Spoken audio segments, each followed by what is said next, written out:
All right, guys, I'm getting back into legs after doing calisthenics and just some pistol squats mostly and some body weight squats. So nothing too heavy right now, but basically, but my feet are pretty close together here. So that's sometimes difficult for people if they're just starting out. So you can start wider if you want. And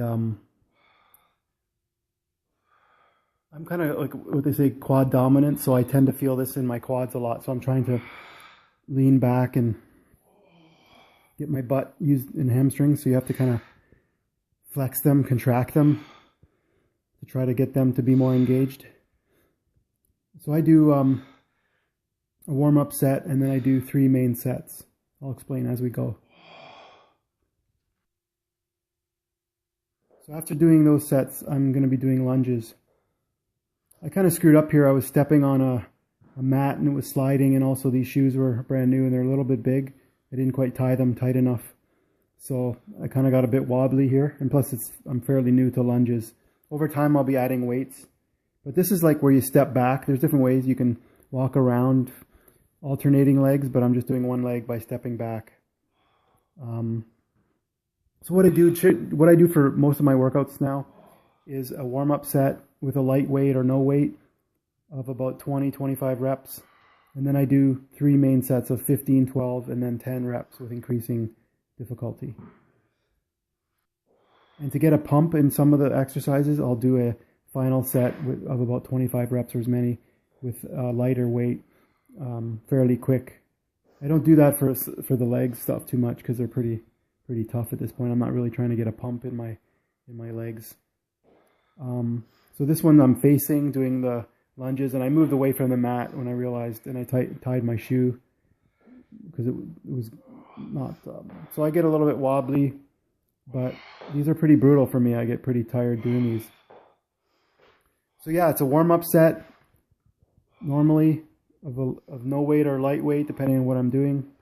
If it's easier for me, some of the upper body stuff, I'll do a light weight to start with, like benching or curls or whatever. And then I'll do 3 main sets of 15, 12, 10.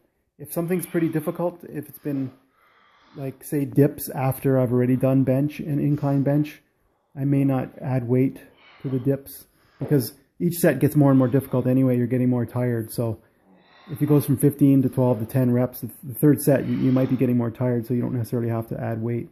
But a lot of the upper body stuff, I'm adding more weight. Even this is a hamstring curl. My hamstrings are pretty tight and weak from sitting on the computer a lot and playing guitar, like being fairly sedentary. So I'm hoping that this is going to improve things.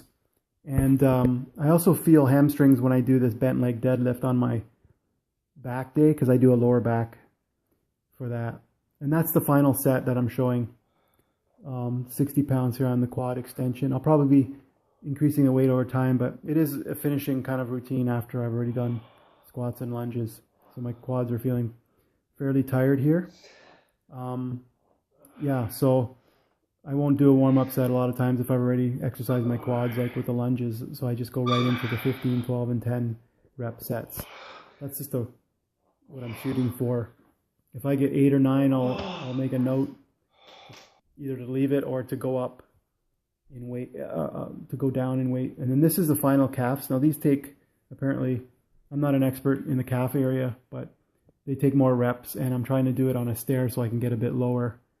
My left Achilles tendon is bugging me for quite a long time now. I was doing these sprints on a treadmill a while back, quite a while ago, and I've never fully recovered from that. Especially when I'm sedentary, they tend to tighten up quite a bit. If I'm sitting on the couch or something, the Achilles I think tightens up quite a bit. So I'm hoping some calf exercises will help stretch it out and strengthen it a bit. So I'm holding a dumbbell, and I do each side as many as I can, probably 20 to 25. Same concept as the other exercises, 15, 12, 10, but calves do take more reps apparently. So that's about it for the legs, and then I go on to the ab routine. I'm only going to show one exercise here, but this is like a leg raise and lying down. And at the top of the movement, I sort of lift up to push my legs, point my feet at the ceiling. Try to curl your pelvis. That's where you really feel the lower abs. And if you want to bend your legs to make it easier, you can do that. I find this is better for me to activate it at this point in time than the hanging leg raises. But if you bend your legs even on a hanging leg raise, you can, it makes it easier. So I also did crunches on the ball, that inflatable ball there, and then I did a bend over crunch with cables, body elastics. Okay, guys, see you later.